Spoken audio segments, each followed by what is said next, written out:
in our series in the Gospel according to Mark.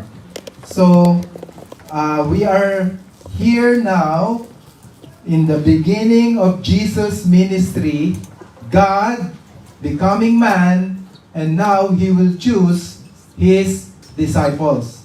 He will now choose men who will follow His footsteps.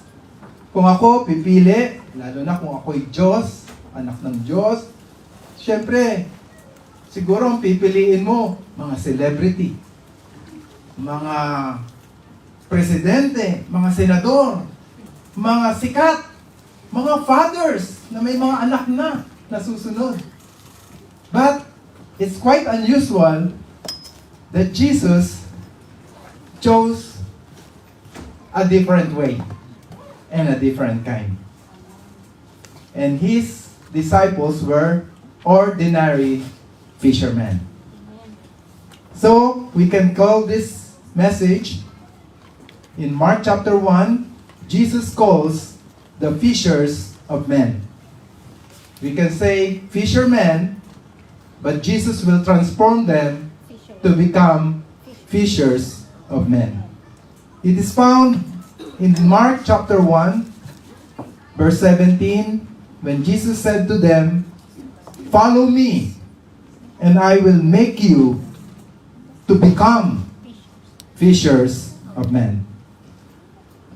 So previously po, so that we can go into this context, alam natin na kauumpisa na ng ministry ni Lord. Last Sunday, Jesus started proclaiming, preaching the kingdom of God. And what did we learn in the kingdom of God? That it is already, the time is already fulfilled. Panahon na, naririto na. But, since panahon na, pero hindi pa hawak. I mean, hindi pa nagaganap. It is very near. It is at hand. So after Jesus proclaimed the kingdom of God, He preached. He preached, and in His preaching,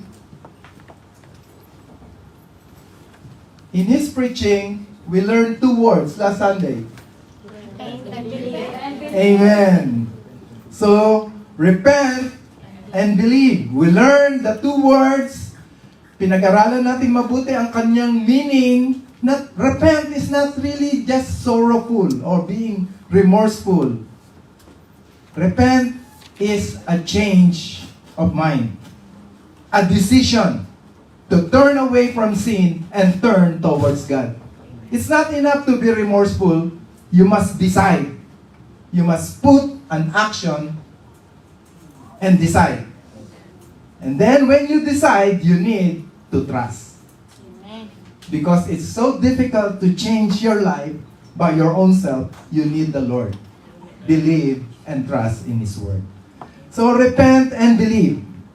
As simple as that, ganun kasi sa book of Mark, very quick, very precise, at direct to the point. And now we will go to the calling of His disciples.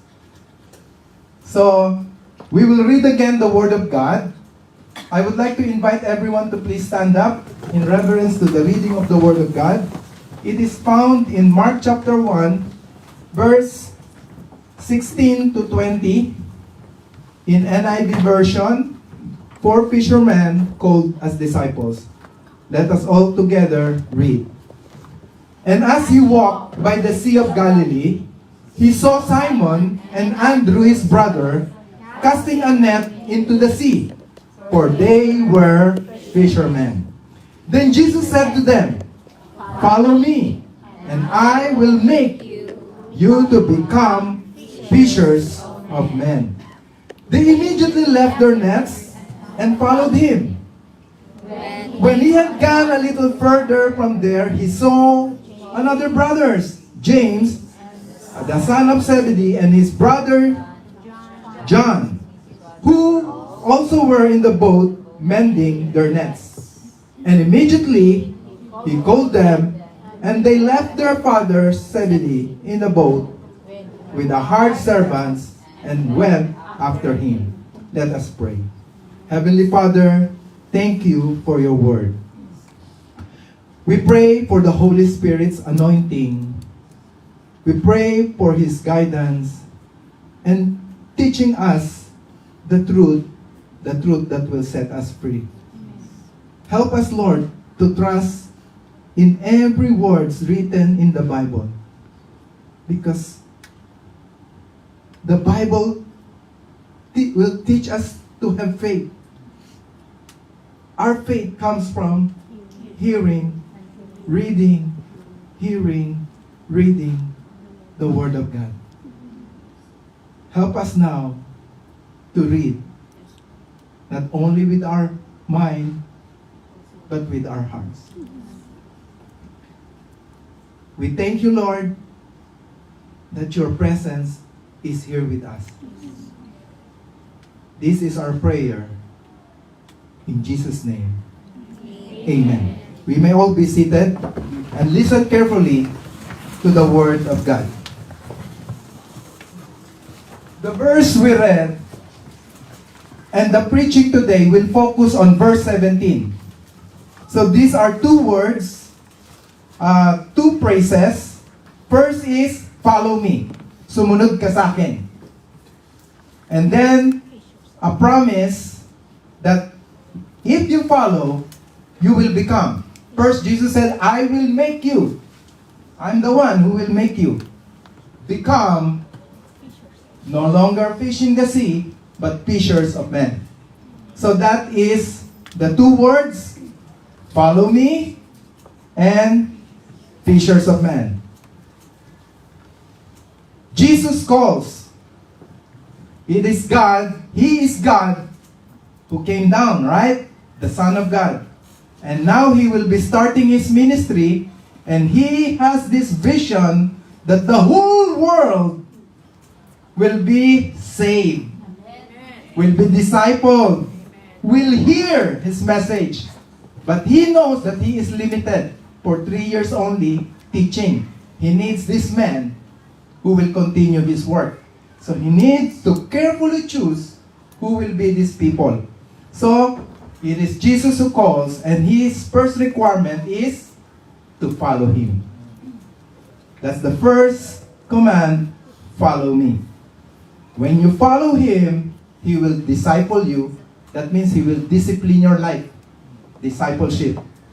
And once you are discipled, you will become a disciple maker, which is called here, become fishers of men. So that's the first. Jesus calls. Sino tinawag?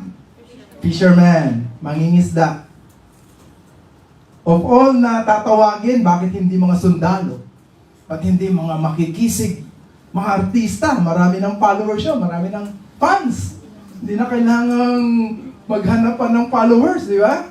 Mga celebrity o mayayaman na politicians o mga matatalino o magagaling na tao. Why of all the classes yung ordinary fishermen? Because there's something about fishermen. Because fishermen can be easily made as fishers of men. Parang inano ko yung fishermen, madaling gawing fishers of men. Hindi lang sa spelling, kung hindi sa katotohanan. So I have this question, Lord, why fishermen? So that's the question. Let's look at the characteristic of a fisherman. This morning, this message was reinforced by Sister Rolly's preaching this morning sa ating morning devotion. It's about the soldiers of Christ. Ang title. Tamang-tama, hindi pa luto yung message na to, naluto bigla kaninang umaga. Amen. Nakumpleto. God knows my need. Medyo na-busy ako this week. First, sabi dito, a fisherman. Why fisherman as his disciples? One very first characteristic of a fisherman is he is a team player. o teamwork. He works not by own himself. He must follow the direction or the instruction of the captain. Bawat isang fishing boat po, meron po diyang captain of the ship. And each fisherman has his own task. He cannot do what he wants. He must follow the direction, the instruction. So you must be a team player. You must have an obedient heart. No? No ego, no self-interest, no self-agenda. It's for the good of the whole team. Another characteristic of a fisherman is resilience. Resilience, that means you can bounce back from a setback. You know, sometimes fishermen will zero ang catch. Whole night, they are fishing, then pag uwi, walang huli. So, but they will not give up. They will clean up their nets because they know may chance they will fish again that following night. So, they are persistent, they are resilient, they have the ability to bounce back from setback. Another characteristic of a fisherman, patience. They can wait. Alam niyo po yung mga nagpifish na gumagamit ng rod? Paano mo nalamang may kakagat doon sa bait mo, di ba? Minsan magdamag sila nag-aantay, ang tiyaga. So that patience is waiting upon the Lord. Because by faith, we know the Lord's timing will come. No? So that's a characteristic. And then, another and lastly is the endurance. This is the brave heart. They can endure pain, they can sacrifice, and even willing to die. Amen. Even to the point of death. As a fisher of men. Pero alam niyo po ba yung tapang ng mga mangingisda? Kahit po may raging sea, may storm, they will risk their lives just to catch fish. So, now it's quite clear why fishermen. Amen? So now, let's go to these 4 people that Jesus chose. Hallelujah. So we read from the scripture, there were 2 sets of brothers. 4 na lalaki at bawat dalawa ay magkapatid. Peter and his brother Andrew, James and his younger brother John. So these are the first 4 disciples that Jesus called to follow him, and he will convert them to become fishers of men. The word follow me is a call for discipleship. We are not ordinary believers, church attenders. We want to be discipled so that we can be a disciple maker. And then the second point is fishers of men is their service as an apostle, as a disciple maker. So, let's go to the life of these 4 people. Let's go first to Peter and Andrew. Very quickly lang po, let's go to Andrew first. So, I call Andrew as the introducer of people to Christ. Andrew wala masyadong nakasulat sa Bible kagaya ni Peter at ni John. Di ba? Ni Paul. But Andrew is well known for introducing people to Christ. We can see first, originally po, si Andrew ay disciple ni John the Baptist. We read that already, last lesson natin. And when John the Baptist started to say, John the Baptist saw Jesus coming in, he said, He is the Lamb of God who will take away the sins of the world. He is the Messiah. And then Andrew heard what John, his rabbi, said that Jesus is the Messiah. When John said, I must decrease, Jesus must increase. Andrew believed that. And Andrew actually did not defect o umalis, lumipat ng church. Hindi. He decided to follow Jesus. Amen? Hindi yun nawala, lalo lang, he believed the word of John the Baptist, so he followed Jesus. At alam nyo, itong sabi sa Bible, John 1:41 said, the first thing Andrew did was to find his brother Simon and tell him, we have found the Messiah, that is the Christ. And he brought his brother Peter to Jesus. Jesus looked at Peter and said, you are Simon, son of John, you will be called Peter. Cephas, when translated, is Peter or stone. So that's the meaning of the word Peter, hindi rock, stone. Maliit na rock, stone. So, that's why I called Andrew as the introducer of people to Christ. Because there were another 2 instances Andrew was mentioned in the Bible. Another instance when Jesus told the disciple, I will feed this 20,000 people. And then Philip and the other disciples started to calculate, Lord, even 1 year's wages cannot, and we don't have anything to buy. What the Bible said, Andrew suddenly knew a boy who had 5 loaves and, 5 fish or 5 loaves, basta may baon.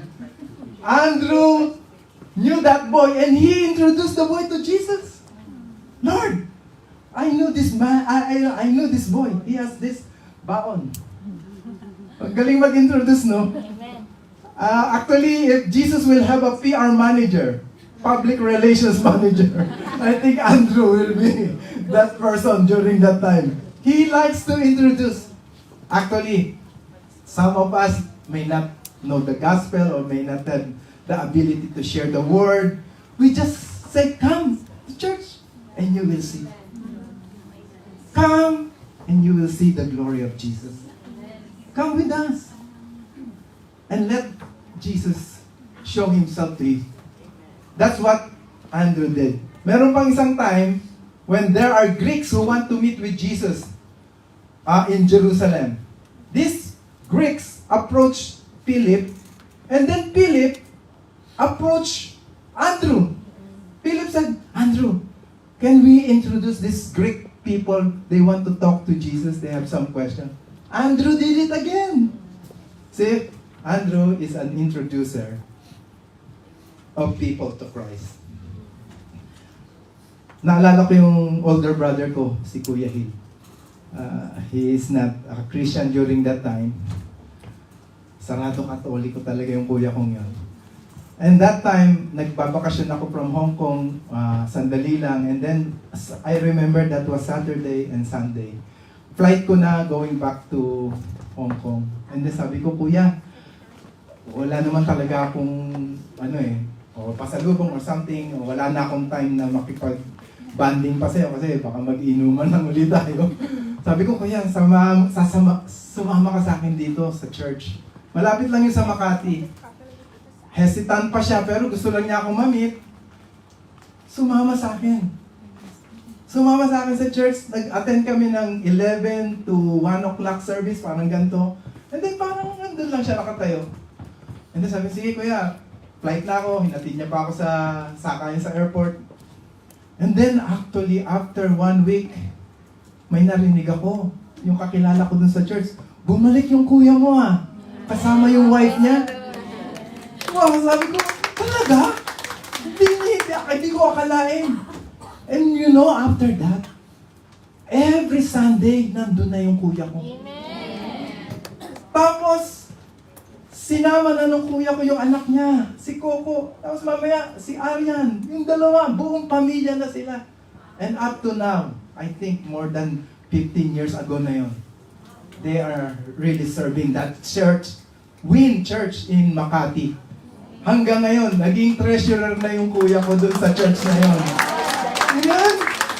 Pero ako naman noon, wala pa akong lakas ng loob kasi kilala ko ng kuya ko kung gaano ko kasangga, no? Basta sabi ko lang, come and you will see. And I know the Lord did His part. Sabi, Jimmy, nagawa mo na yung part mo. Ako na bahala dito. Nandito na siya. See what Andrew can do? Andrew did that to his brother Peter, sabi niya, Kuya, nakita ko na yung Messiah. So, Peter met the Lord as well. But Peter is another version of how he met the Lord. Nung pinakilala na nga siya, ito yung mas magandang kwento na babasahin ko na lang. Mas maganda yung message ni Ace dito, the calling. Remember that message? But this time, I will just read the calling of Peter in Luke 5. Tagalog po ito para madali lang. Minsan, habang nakatayo si Jesus sa tabi ng dagat, sa Gennesaret, ito po yung Galilea, nag-uunahan ng napakaraming tao sa paglapit sa Kanya upang makinig ng salita ng Diyos. So, ang daming taong gustong makinig kay Jesus. Ang dami, nagsisiksikan.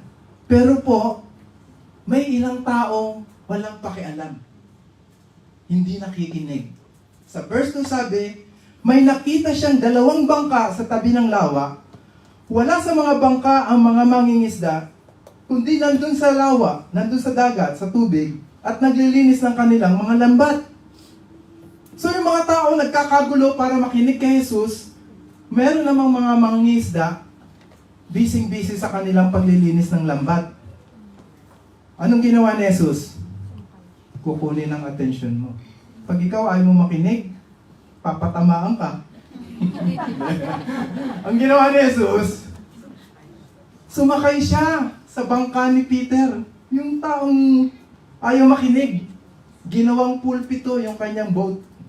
Siyempre, sabi dito, sumakay siya sa isa sa mga bangka, verse 3, at hiniling kay Simon, si Peter po yan, si Simon, na may-ari ng bangka. Simon, pakilayo-layo mo nga ng konti dito yung bangka mo para maraming tao makakita sa akin. Siyempre, si Peter naman, bilang paggalang, sumunod. Alam mo, pag ang bangka wala na sa sand, sa bato, mauga na yan. Siyempre, habang nagsasalita si Lord. Yung may-ari ng bangka, no choice siya kung hindi makinig. Nandun na siya. So, gusto siyang ma-encounter. May plano ang Lord para sa kanya.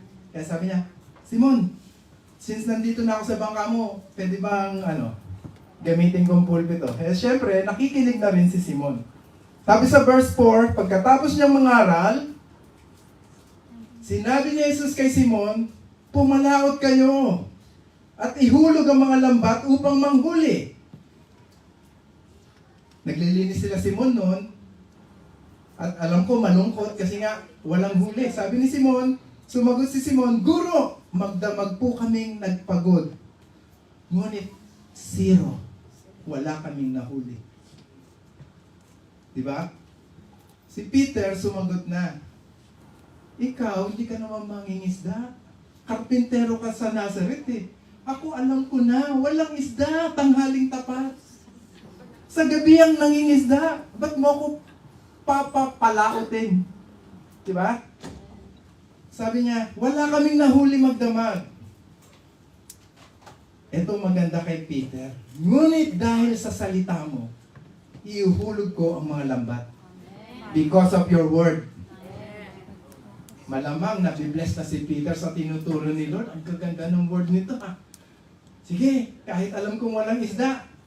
Because of your word, Lord.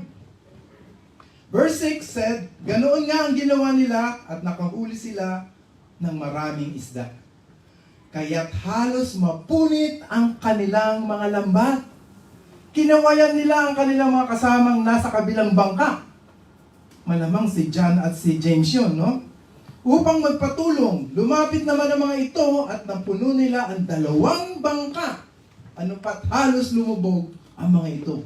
Punong-puno, miracle catch.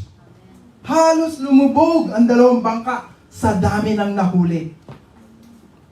Nang makita iyon ni Simon Pedro, siya ay hiyang-hiya. Siya'y lumuhod sa harap ni Jesus at sinabi, layuan niyo po ako, Panginoon. Wow. He called Jesus as Lord. If you say that Jesus is Lord, you will be saved. Sabi, layuan niyo po ako, Panginoon, sapagkat ako'y isang makasalanan. Nang gilala siya at ang kanyang mga kasama dahil sa dami ng kanilang huli. Gayon din si Santiago at si Juan, ng mga anak ni Zebedeo, at mga kasosyo ni Simon. Sinabi ni Jesus kay Simon, ito ang ating word today, huwag ka nang matakot, mula ngayon, mga tao na, sa halip ng mga isda, ang iyong huhulihin. From now on, I will make you to become fishers of men. Amen. That is Jesus' call to Peter. Si Peter, nahiyang-hiya, basag na basag sa kanyang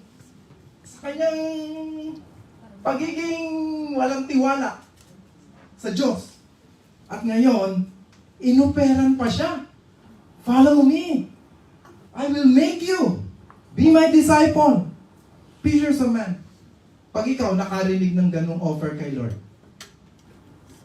will you follow? Amen. We will. If you know Him. Sabi dito, nang maitabi na nila ang mga bangka sa pampang, iniwan nila ang lahat. At sumunod kay Jesus. Siguro ang unang nakikita ni Peter, wow, big catch. Makakabili na ako ng house and lot nito. With cars, ang dami. Tuwang-tuwa ang misis ko nito. Pero maya-maya, Iniwan. nung inofera siya, I will make you fishers of men. Siguro si Peter, ang daming huli. Ang daming pera. What did the Bible say? Iniwan. He left everything on the sea and he followed Jesus. Hallelujah. What is in the word of Jesus that made that decision to Peter? Di ba? And then after that, the two, James and John, later we will see, also followed Jesus. So that is the story and calling of Peter. So now, let us now get how they serve as a disciple, how they work as a fishers of men. So,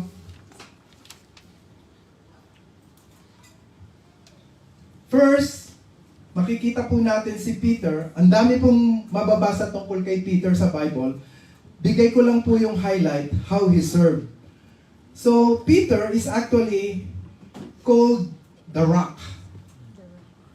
The word Peter, akala kasi nila is the rock. Actually, yung Peter is stone. Yung Petra, yung rock.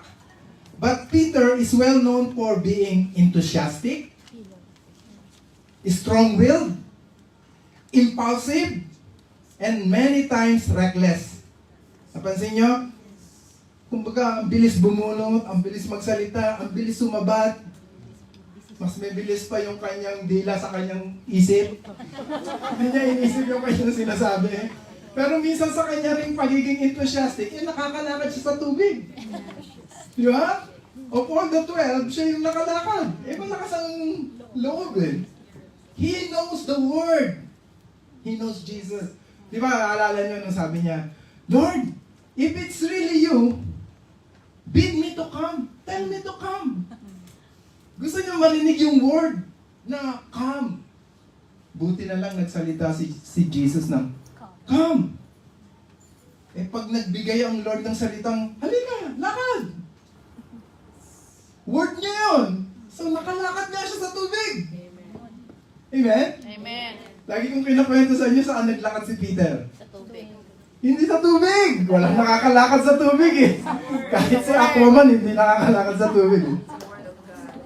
He walked on the word. C-O-M-E. Come. He trusted on the word. So if you trust in the word of God, you can walk on water. You can do anything. Amen? Because the word is true. The speaker of the word, Jesus said, come. So kung si Jesus sinungaling, ay hindi ka, malulubog ka. Huwag kang sumunod dito. Hindi ka. But dahil sa salita niya, nakalakad si Peter. Kaya si Peter mautak, sabihin mo muna. Sabihin mo ko. Tawagin mo ko, come. Kung walang sinabi si Lord. Walang word eh. Baka umiiling lang si Lord, eh, no? Pero Peter wants to hear the word, tell me to come. Mautak to si Peter, kaya si Peter, he believed the word. Ang lakas ng tiwala niya pag nakasulat na sa Biblia o sinabi ni Jesus. Alam niya kung sino yung nagsasalita. That's why, there was a time, Jesus asked him, Peter, who do you say I am? Dito na ano yung word na the rock, eh. It is found in, basahin niyo sa Matthew 16. Okay, this is the word. And then Peter suddenly, from heaven, got a revelation. He said, you are the Christ, the Son of God. You are the Messiah. You are God. Peter confessed it to Jesus. So this is what Jesus told him. He says, you are Peter, and on this rock, I will build my church. So, that is the word. Jesus said, I will tell you, medyo elaborate ko to ng konti kasi nami-misinterpret to, lalo na sa Roman Catholic Church, sa Vatican. Nung sinabi ni Jesus na, you are Peter, and on this rock, I will build my church, ginamit nilang doktrina na si Peter daw ang only true church, the Church of Peter. Peter is the very first pope, and all the other churches must be universal and under Peter. The Catholic Church, the universal church, yun ang meaning ng Catholic, universal. But actually, it is not Peter. When you analyze the word here, Jesus said, you are Petros, Peter, Cephas. The meaning is stone. Sinabi niya, you are Peter. And on this Petra, rock, on this rock, I will build my church. So when you, ano ba yung sinabi ni Peter? You are the Christ, the Son of the living God. So saan nakabuild ang church? Kay Peter o dito sa kanyang sinabi? Sinabi. Correct. Yun ang tama. Kaya sabi dito, the rock on which God will establish His church is in the confession of Peter. He has just made. Kaso, ang interpretation nila na si Peter daw ang founder and only the real church. Kaya lahat ng mga susunod na Peter o Vicar of Christ or the Pope, kasi sabi na si Peter yung unang-unang Pope, lahat ng yaan lang ang tamang church. But no, ang tamang church, yung nagsasabing Jesus is the Christ, the Son of the living God. Ang sabi ni Jesus, you are Peter, you are a stone, and on this rock, on the Petra, I will build my church. Kasi nga, pag tinranslate nila yung mga Greek, yung mga Hebrew word, yung Petros tsaka Petra, pinareho nila. Akala nila kay Peter naka-founded ang church, hindi sa sinabi ni Peter. Correct?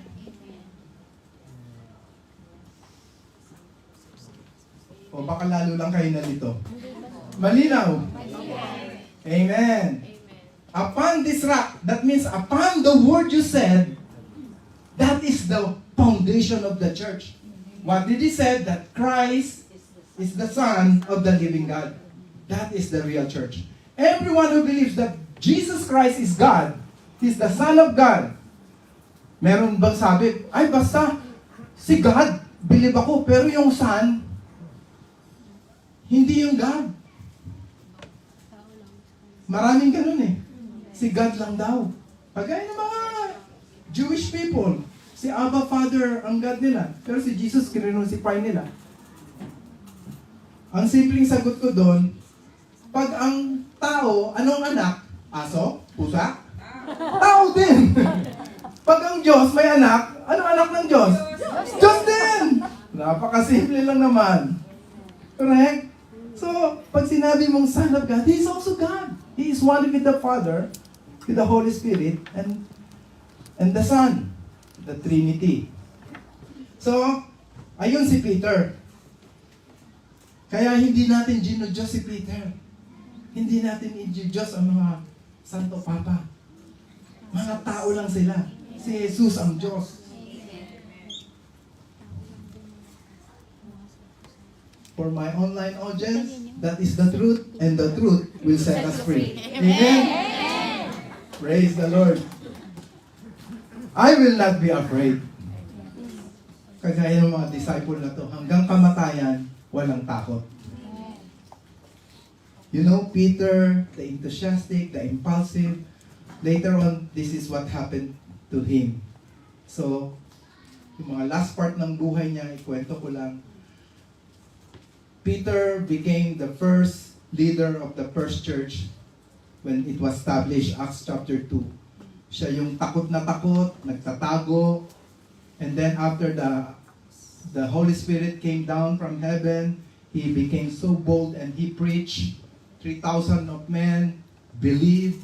And then after that, together with John, they went to the temple. They said to the lame, "Silver and gold I have none, but what I have, Jesus Christ, I give to thee. Rise up and walk." And then the lame man walked and praising God. Dahil doon, kinulong si Peter. Saka si John. Sabi ni Peter, gumawa kami ng kabutihan, ba't nyo kami kinulong? And then Peter said, sabi, sige, papakawalan na namin kayo, pero tumigil na kayo dyan, Jesus nyo, ha? Sabi niya, we will not be afraid. Kahit patayin nyo pa kami, we will follow God. Ayun na si Peter. So yung tinawag sa lawa, na walang pakialam na mangingisda, ngayon, handang mamatay para kay Kristo. Nagkamali ba si Jesus sa pagpili? Buti na lang hindi yung celebrity pinili ni Lord. Kasi hindi yun magsasakripisyo kagaya ni Peter. So that's what happened. So, history said, para lang makita pa natin, Simon Peter died as a martyr. In Rome, 67 AD, along with his wife. History said, not the Bible, but the history record. And when he was about to crucify with his wife, he requested to be crucified upside down. He said, "I am not worthy to die the same way like my Lord Jesus Christ." Nag-request pa siya. Because there was a time in John chapter 21, Jesus said to Peter, Peter, you will die for me. Kasi may kayabangan si Peter nun eh. Nung sinabi ni Jesus, one of you will deny me. One of you will betray me. Sinabi niya sa 12. Sabi ni Peter, not me, Lord. I will die for you. I will do everything for you. Tapos sabi niya, before the rooster crow, you will deny me 3 times. Yabang mo. Tapos after that, na-reinstate siya nung nag-resurrect. Sabi, Peter, feed my sheep, feed my sheep. Tanong si Peter, do you love me, Lord? Do you really love me, Lord? Tinatanong, Peter, do you love me pala? Tapos sabi, Lord, I love you, Lord, I love you. 3 times. Kasi 3 times siya nag-deny eh. 3 times din binura yung denial niya ng, I love you, Lord. Pero sabi niya, you will die for me. You will die the same way I did. Peter remembered that. And then nung sa tingin ko naalala ni Peter yung sinabi sa kanya ni Jesus, when he was about to be crucified, naalala niya, hindi ako karapat dapat. Maging pareho dapat. Hindi ako karapat dapat sa the way he died. Dapat ako baligtad niya. Ganon siya ka-unworthy. Ganon ka, si Peter, na wala ang kayabangan, ang pride lahat. Binago ng Panginoon. Nakakatuwa, no? Na ang Diyos talaga itatransform ang buhay mo. Sa dating ganun ka, at ngayon, iba ka na. Hindi payabang, pahambol ng pahambol. So praise God, that is Peter. And then, about his brother Andrew. Andrew was not really mentioned in the book of Acts, but history said he was also crucified in Greece.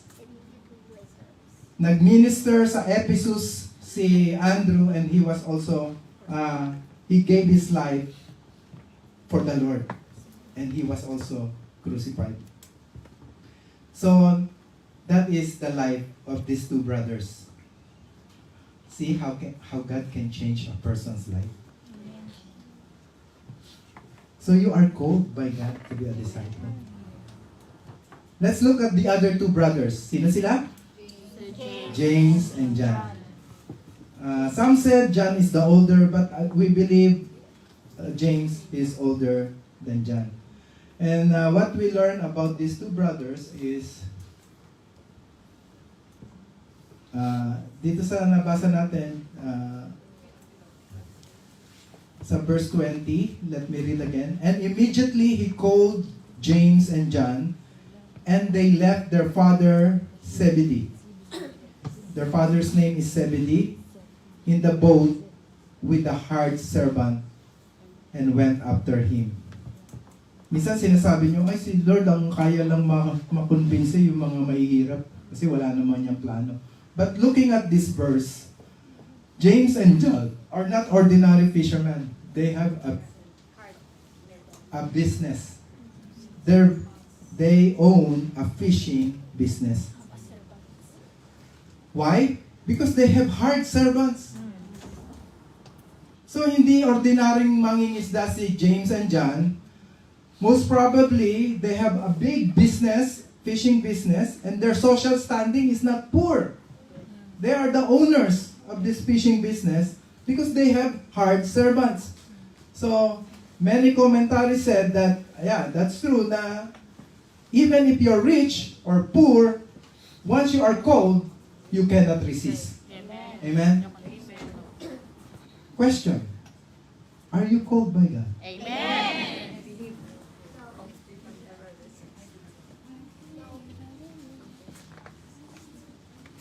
That's a good answer.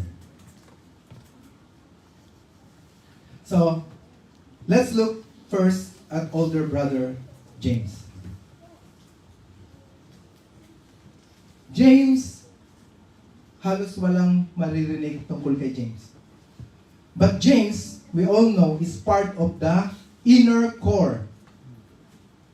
There are 12, and there are 3 who is in the inner circle of Jesus. Remember, there was a time when Jesus will heal the daughter of Jairus, and all the people in the room are crying, and Jesus don't want noise and crying. He only took 3 people with him inside the room. Who were those 3? Peter, James, and John. Amen? James is in the inner circle of Jesus. When Jesus will transfigure in the Mount of Transfiguration, in that mountain, Jesus will meet Elijah and Moses.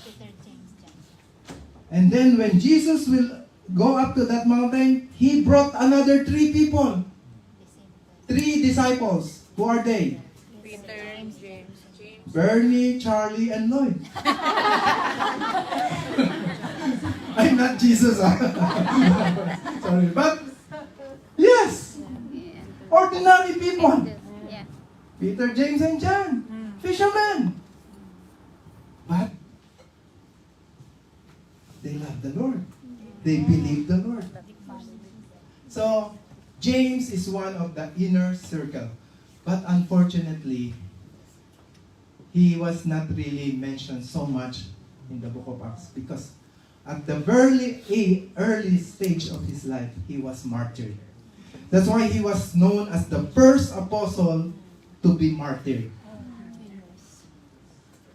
Martyred, that means he gave their life for Christ. They have a chance na makaligtas sa kamatayan, i-renounce lang nila yung faith nila kay Christ, but they choose to die for Christ. So, James, the brother of John, was the first apostle to be martyred. By the way, all except John were all martyred at an early age. After they have done their part, they were all martyred in different parts of the world, of the earth, all nations, nagkalat sila, dun sila pinatay. So, where did we see that he died? Sa Acts chapter 12. When we were there in the book of Acts, we remembered that time. So let me read that verse. In Acts chapter 12, verse 1. Now, about that time, Herod, the king, stretched out his hand to harass some from the church.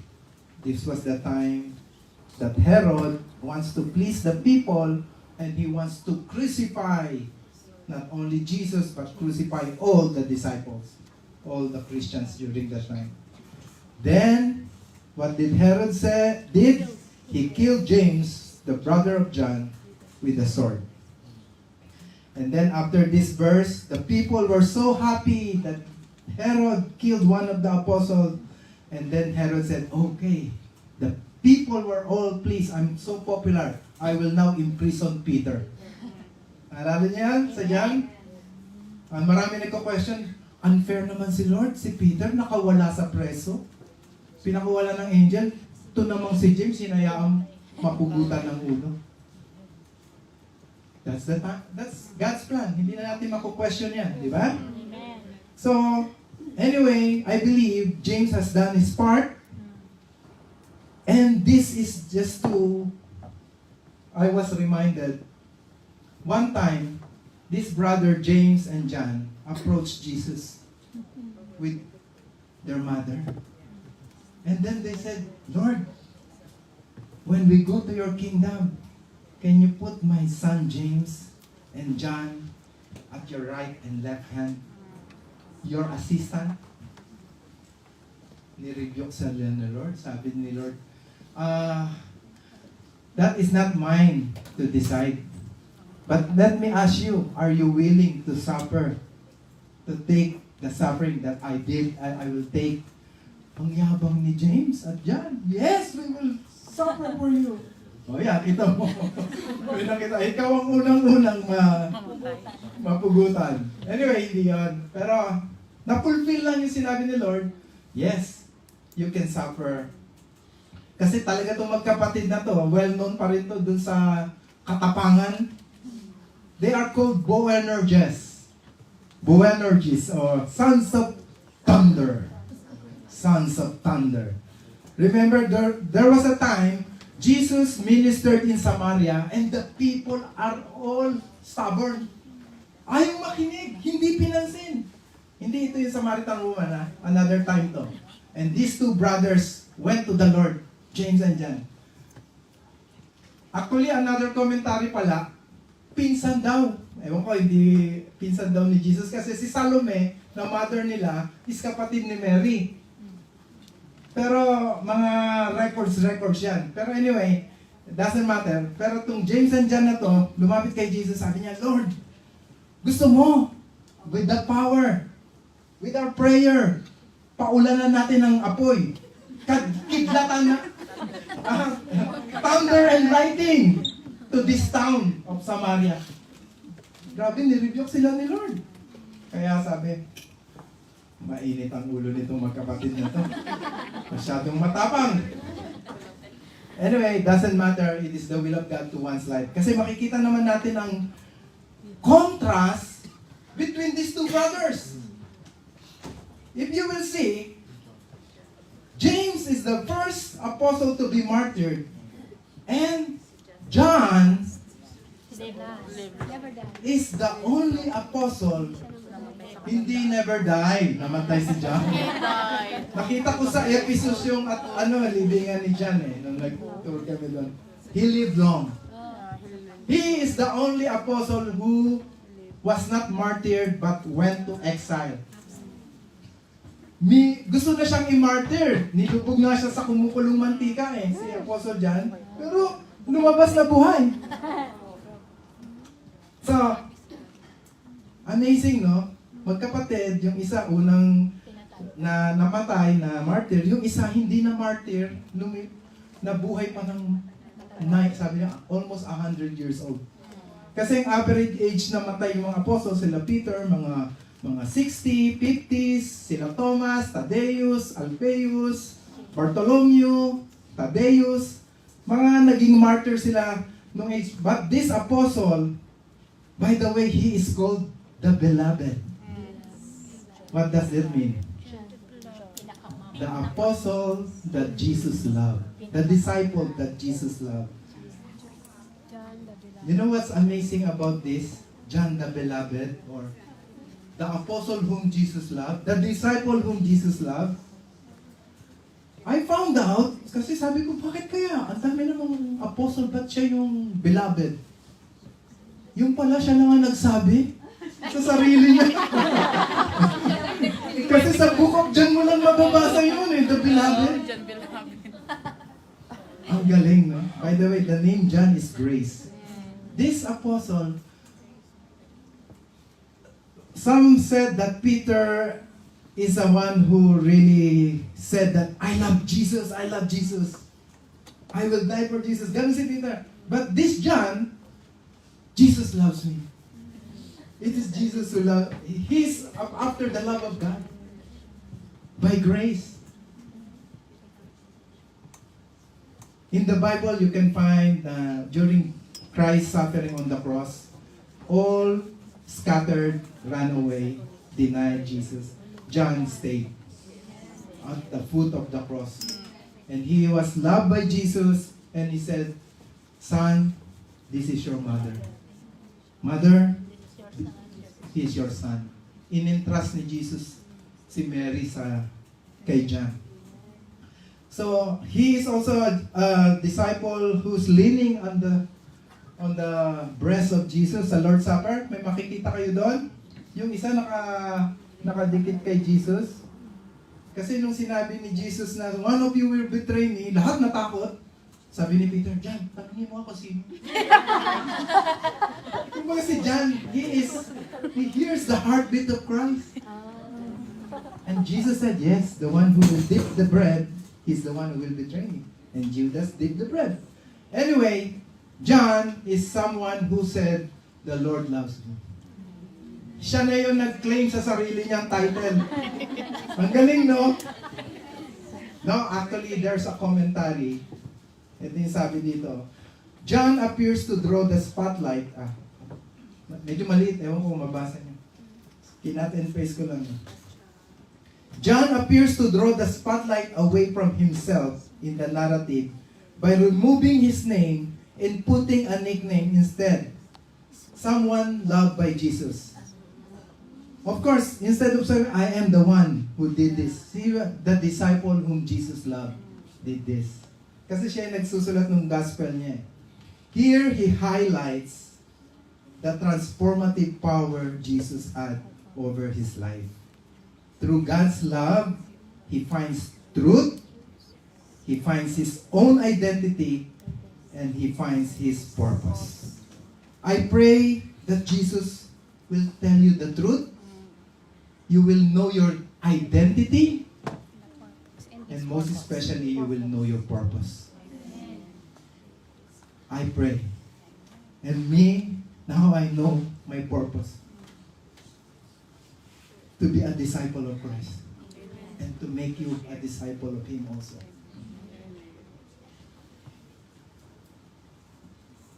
To be called as fishers of men. It's a great honor. Praise God. So, let me share another verse. Balik lang tayo.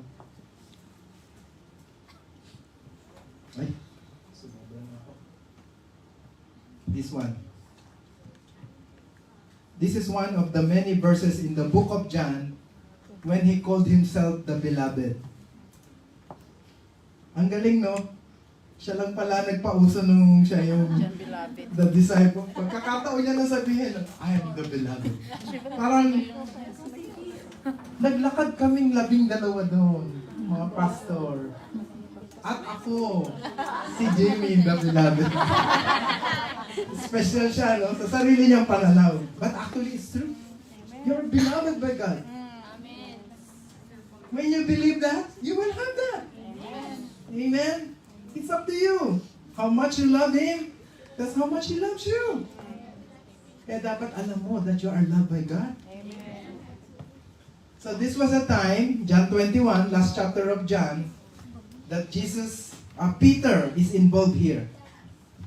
Then, let me read. Then Peter, turning around, saw the disciple whom Jesus loved. Parang sinasabi lang dito, Peter turned around and saw me. Pero hindi niya sinasabing siya. Sinasabi niya, the disciple whom Jesus loved. Following. And also had leaned on his breast at the supper. Si John yon. And said, Lord, who is the one who betrays you? Si John din yon.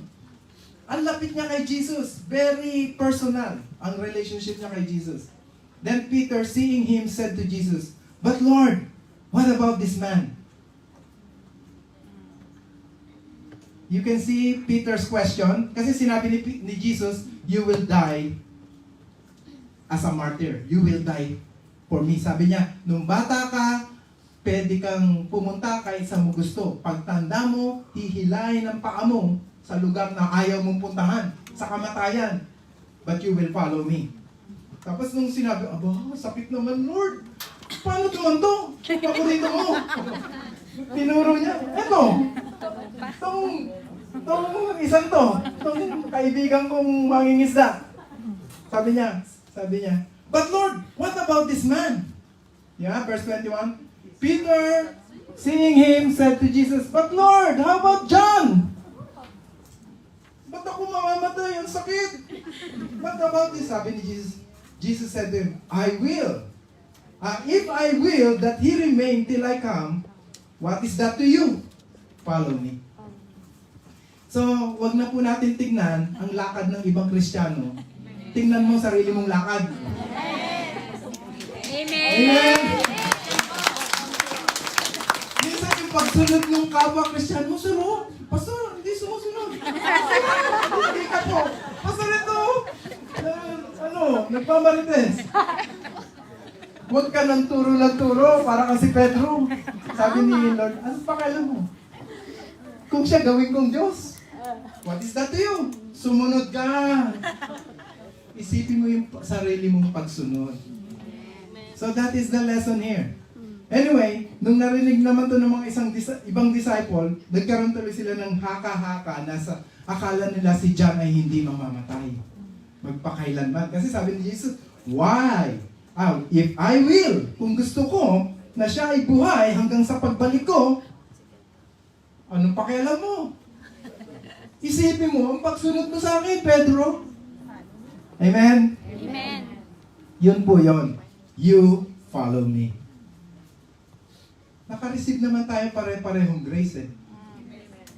Pare-parehong dugo. Pag naglo-Lord Supper tayo, pare-parehong tinapay ang kinunan natin. Isang loaf yan. Wala pong mas matapang na dugo at mas masarap na tinapay na nakalaan. Isa lang ang pinanggalingan. Yung po yung isang grace, isang mercy na nanggaling sa Diyos. Kaya, what is that to you? Pasalamat ka, ligtas ka. So, follow me, Jesus said. So that is our life application.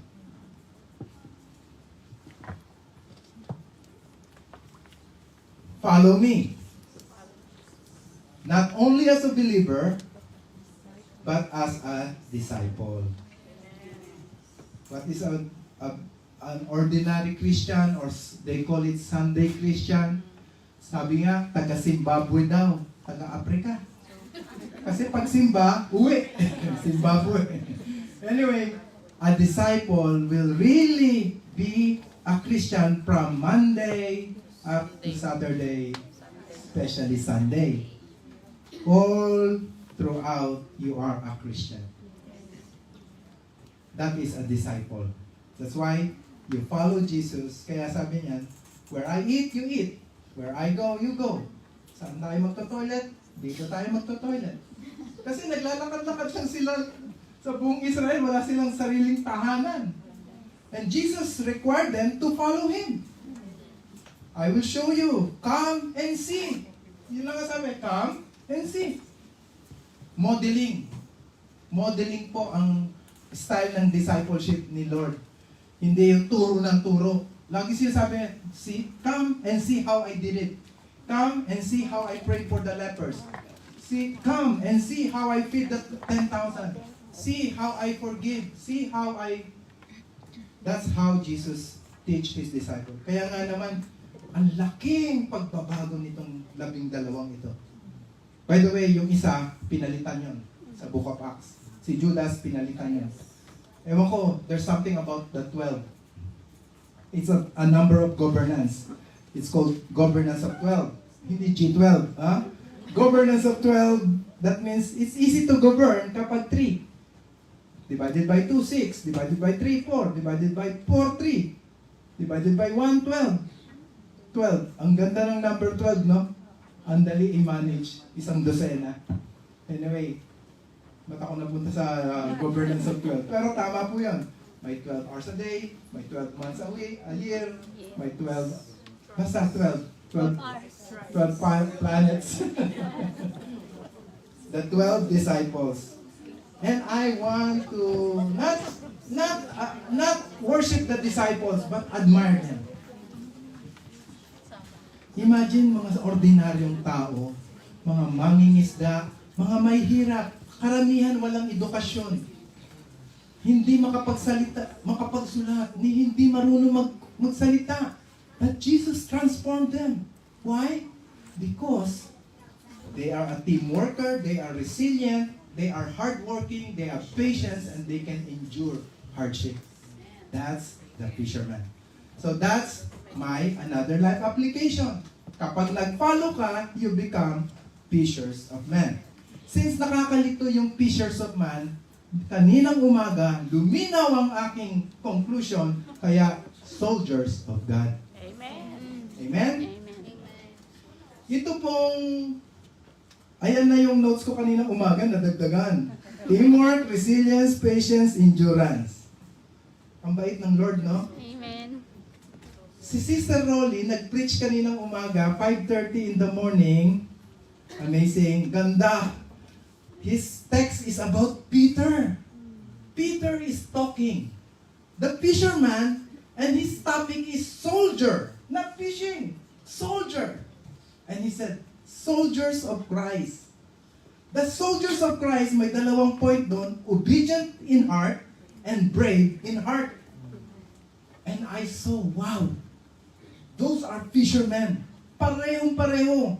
So, tinawag lang yung soldier, pero, the qualities of the fisherman, yung teamwork, yung work for all and no selfish agenda, yung resilience, ability to bounce back from setback, yung strong heart nila, and then patience. Imagine waiting upon the Lord, praying. I remember when Jesus ascended, sabi niya, after a few days, you will receive power. I will come back in a form of a spirit. Sinabi niya. Hindi sinabi ni Lord yung exact. Sabi niya, a few days. Sana sinabi na 10 days, no? Pero siguro after 1 day, nagpipray sila Peter, let's wait. 2 days na. Now, let's wait.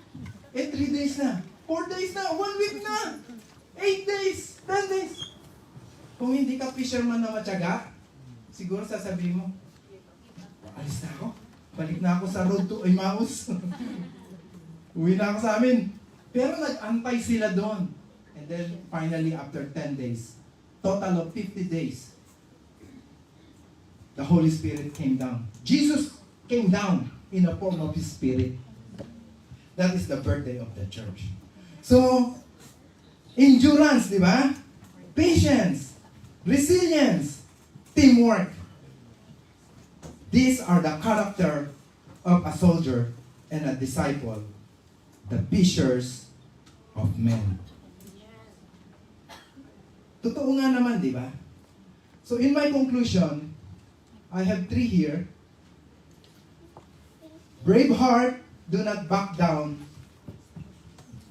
Strong and obedient heart like Christ, no?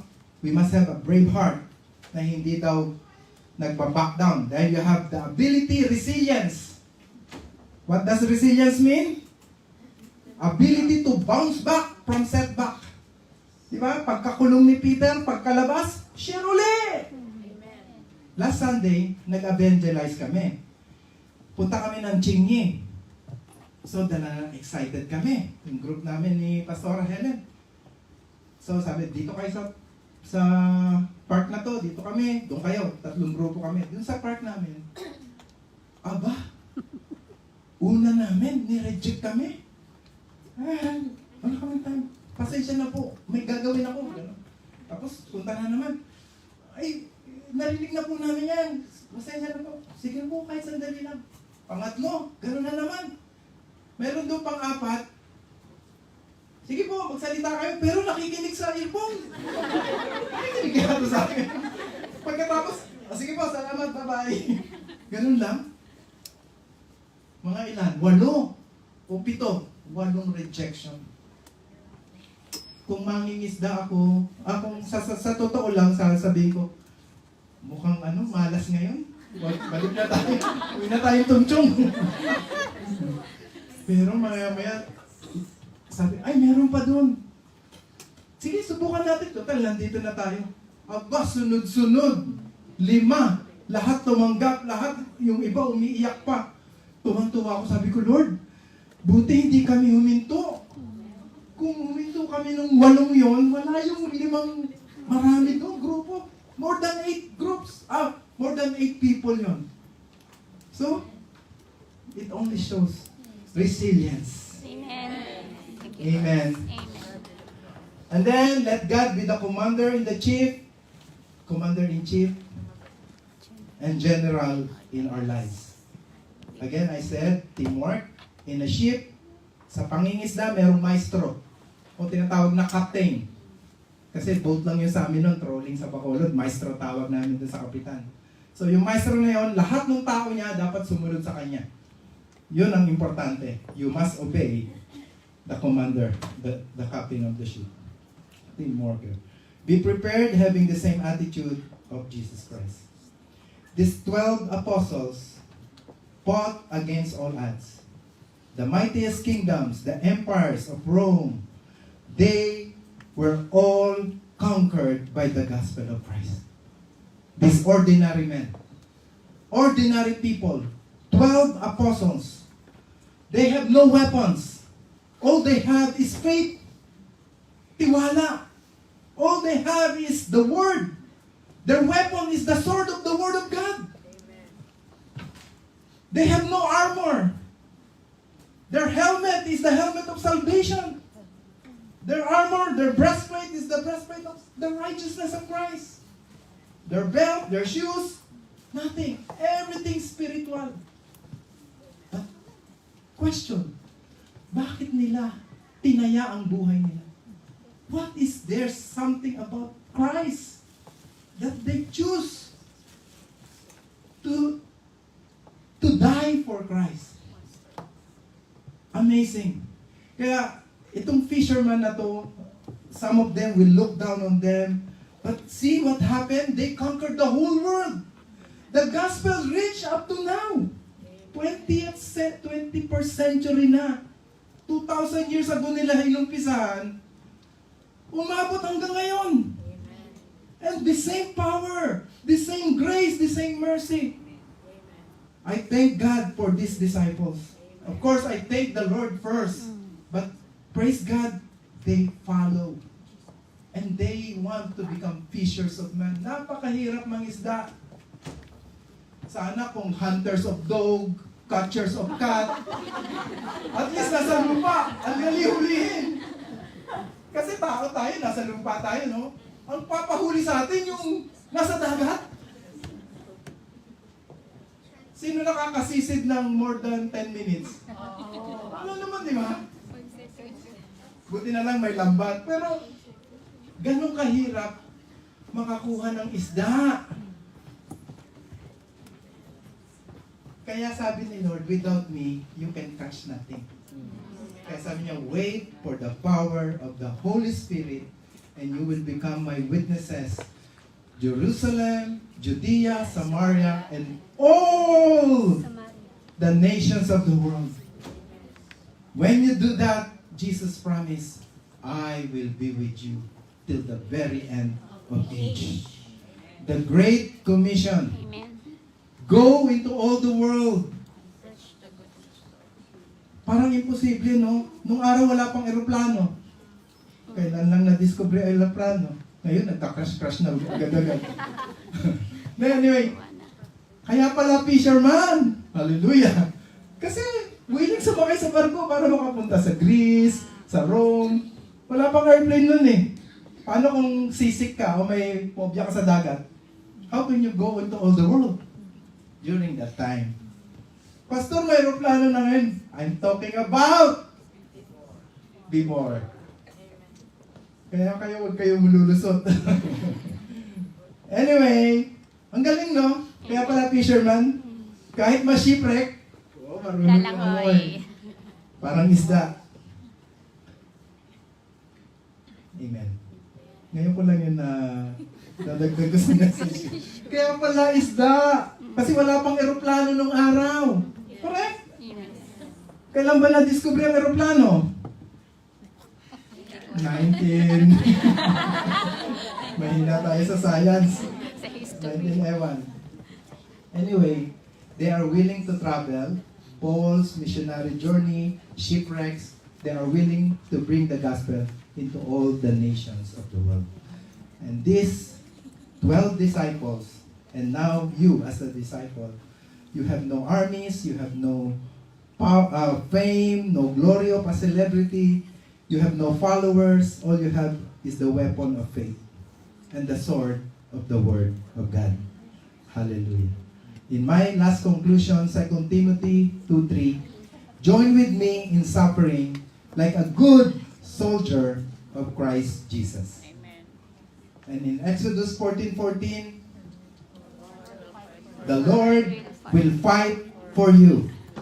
You need only to be still. It is the battle of the Lord. The battle belongs to the Lord. You need only to be still. When you still, you just pray, believe that God will do it for you. The battle belongs to the Lord. These apostles, Peter, Andrew, James, John, and the other 8 more, all they did is to hold on to the word of promise. Because Jesus said, if you go and make disciples, if you baptize them in the name of the Father, the Son, and the Holy Spirit, I promise you, I, God, I, the Messiah, I, the King of Kings, I, the Lord of Lords. Jesus said, I will be with you till the very end of age. And now, I can see the answer to my question. Why did Peter give his life for Christ? Why did Andrew? Why did John, James, and all these people gave their life to Christ? They hold on to the promise. They hold on to the promise. My question is, do you trust the Word of God? Amen. When He said, I will make you to become a disciple and a disciple maker, do you believe that? Amen. If you believe, you follow. And I pray you will become fishers of men. Amen? So let's all stand up and let's close in prayer. Praise God. I thank the Lord as we move in the book of Mark. Little by little we can see the plan of God in our lives. We are all called. Do you believe that? We are all called to follow Jesus. Following Jesus is a decision. Don't look on your own self. Don't look on your own weaknesses. Look on the one who will make you and who will make you become. Jesus said, I will make you and you will become fishers of men. A soldier of Christ with an obedient heart, a brave heart. Thank you so much, Lord. Let us pray. Father God, Thank you.